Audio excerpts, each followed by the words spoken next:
श्रावण महिन्यात ही इयत्ता चौथीला नवीन अभ्यासक्रमासाठी समाविष्ट केलेली कविता आहे महाराष्ट्र शासनाच्या इयत्ता चौथीच्या मराठीच्या पुस्तकामध्ये. त्या कवितेचे प्रत्यक्ष रचयिता कवी लोकराम शेंडे यांच्या झाडी बोलीत म्हणजे गोंदिया भागातील कवी आहेत, प्रसिद्ध गझलकार आहेत. झाडी बोली साहित्य संमेलनाचे अध्यक्षपद त्यांनी भूषवलेलं आहे. असं बहुआयामी व्यक्तिमत्व ते आमचे मित्र आहेत, याचा आम्हाला अतिशय आनंद आहे. जरी वयाने मोठे असले आमच्यापेक्षा तरी एक कवी म्हणून कवी मित्र आहेत आणि त्यांच्याशी आपण आज ऑनलाईन संवाद साधणार आहोत, आभासी संवाद ज्याला म्हणून. तर आपण सर्व विद्यार्थी जिल्हा परिषद प्राथमिक शाळा दुवारे तालुका कराड जिल्हा सातारा आपण जोरदार टाळ्यांनी त्यांचं स्वागत करावं त्यासाठी संवाद साधण्यासाठी.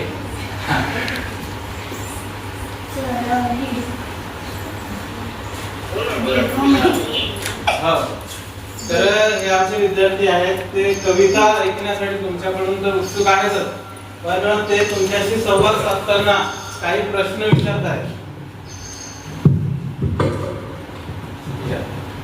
सर, आपले संपूर्ण नाव आणि पत्ता सांगा. संपूर्ण नाव आणि पत्ता सांगा. अच्छा. नमस्कार विद्यार्थी मित्रांनो.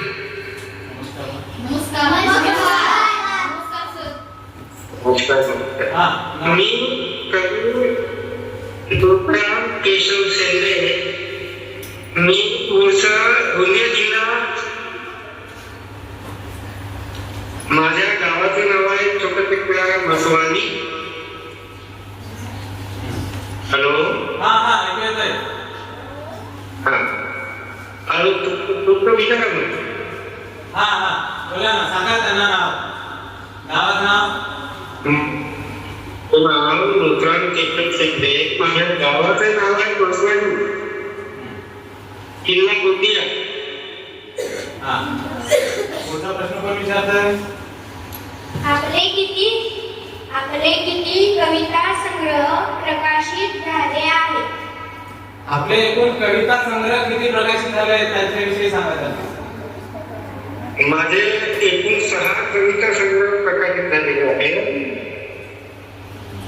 एक आहे 2013 साली झालेलं कलमी, दुसरं आहे लोकरामायण आणि तिसरं कोकुलरा हे कविता संग्रह आमच्या झाडीबोली. आणि आता तुमच्या अभ्यासक्रमाला असलेली ही कविता आहे सराव. ही कविता कोकुलरा या काव्य संग्रहातील आहे. नंतरचा प्रश्न कोण विचारतोय? कविता पाठ्यपुस्तकात आल्यानंतर आपल्याला कसे वाटते? कविता पाठ्यपुस्तकात आल्यानंतर तुमच्या म्हणजे तुम्हाला कसं वाटते असं त्यांना विचारायचं आहे.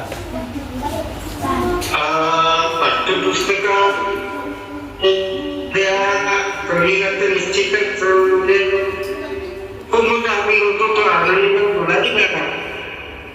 आणि आपल्या सामान्य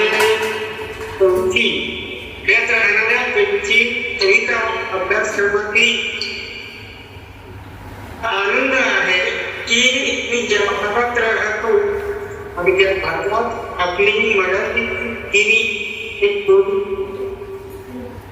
जी बोलली जाते त्या बोलीची कविता संपूर्ण महाराष्ट्रावर परिचय करून देते आहे. त्या बोलीचं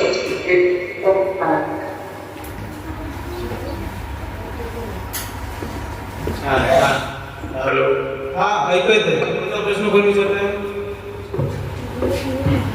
श्रावण महिन्यात ही कविता आपल्याला कशी सुचली? ही कविता जी आहे श्रावण महिन्यात ही तुम्हाला कशी सुचली असं त्यांचा प्रश्न आहे विद्यार्थ्यांचा. आपल्याला श्रावण म्हणजे आपण प्रमाणित बोलीत श्रावण. मला सगळ्या ऋतूपैकी आवडणारा तर कुठला ऋतू असतो तर हा श्रावण ऋतू पावसाळ्यातील.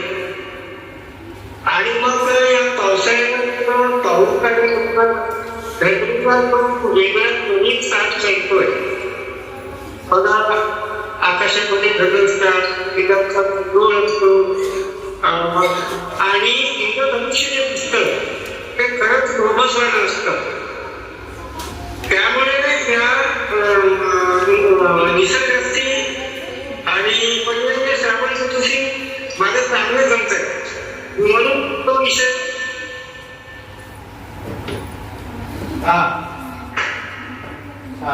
पुढचा प्रश्न. तुमचे आवडते कवी कोण? तुमचे आता तुम्ही तर कवी आहात, गझलकार आहात, तर तुमचं काही आयडियल असा एखादा कवी आहे का? तुमचे आवडते कवी कोण असं त्यांना विचारायचं आहे. तर माझे आवडते कवी म्हणजे एक सुमित भट आणि दुसरे ऋषी वामन शिरवाडकर, कुसुमाकर. नंतरचा प्रश्न. मला हे सांगायला आवडेल की तुम्हाला सर आता तुमच्या समोर उभे आहे, ते सर सुद्धा एक चांगले कवी आहे. रोशन कुमार पिलेवान सर चांगले कवी आहे आणि चांगल्या प्रकारचे सूत्रसंचालक आणि निवेदक आहेत. बऱ्याच कवी संमेलनामध्ये त्यांनी सूत्रसंचालन केलेलं आहे, निवेदन केलेलं आहे. आणि आपण अपेक्षा करूया भविष्यात त्यांची देखील एखादी कविता आपल्या पाठ्यपुस्तकात येऊ, अशी आपण अपेक्षा करूया. पुढचा प्रश्न. धन्यवाद सर. पुढचा प्रश्न. आपणास प्राप्त झालेले महत्त्वाचे पुस्तक कोणते? तुम्हाला काही पुरस्कार प्राप्त झालेले आहेत, त्यातील काही महत्त्वाचे पुरस्कार, काही अध्यक्षपद आपण भूषवलेलं आहात झाडीबोली साहित्य संमेलनाचं, त्याविषयी त्यांना ऐकायचं आहे. निश्चितच त्यांना ऐकायला आवडेल. फार मोठे असे सन्मान पुरस्कार मोठा येणार नाही, पण माझ्या ऐपतीप्रमाणे जे काही पुरस्कार भेटले, मोठा असो एखाद्या साहित्यिकाला पुरस्कार भेटला तो पुरस्कारच असतो. सगळ्यात महत्वाचं म्हणजे 32व्या झाडीबोली साहित्य संमेलनाचं अध्यक्षपद भूषवलेलं आहे. चंद्रपूर जिल्ह्यातील वरोरा या ठिकाणी साहित्य संमेलन त्याचं अध्यक्षपद मला भूषवतात. दुसरं असतं एक लोककलावंत म्हणून मला पारितोषिक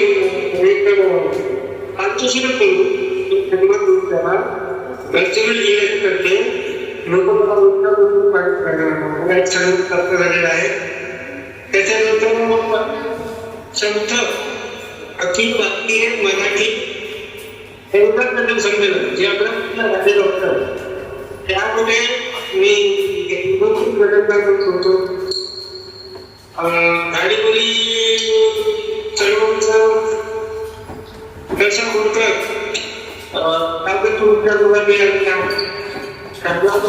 प्रतिष्ठानचा साहित्य पुरस्कार मिळालेला आणि बरेच असे सन्मान की त्यातून आता मागून येईल सांगायला, पण जे काही आहे माझ्या मते स्वतःचा तरी एक पुरस्कार होता. शाहीर ही जी तुम्हाला पदवी प्राप्त झाली, लोकशाहीर वगैरे आपल्याला म्हणतात, तर त्याविषयी काही सांगताय का? लोकशाही म्हणजे काय आहे, आपलं महाराष्ट्र आहे आणि महाराष्ट्रात आपली शाही म्हणजे 40 रुपये आपलं नाव म्हणजे खूप अध्यापन करून ठेवलेले आहे. बऱ्याच शाहिरांची नावं सांगता येतील. मुळातच या शाहिरांना आपल्या पुराणी मागत आहे. कुठे पण महाराष्ट्राला परिचित असणारा तो आहे शिवाजी महाराजांचा. असे अनेक महिन्यात होते मोठं चलून येतं ऐकायला. आवाज कळना. होते मोठं चलून सात रंगाचा तोरण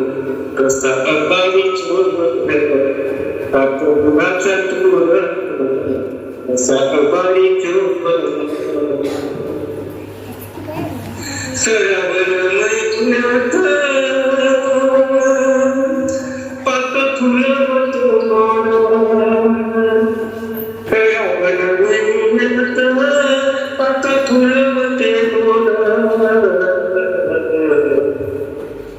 नाच ठाकात माकात नाच ठाकात माकात नाच ठाकात माकात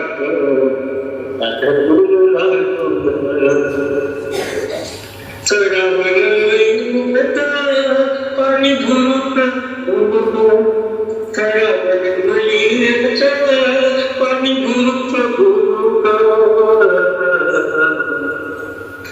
आणि ढेपक्याचा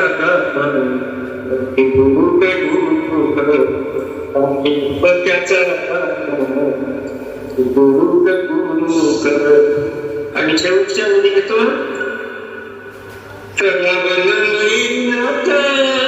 झाला पाणी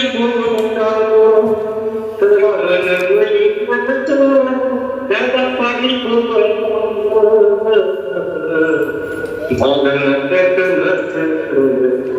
मगरत देता मगरत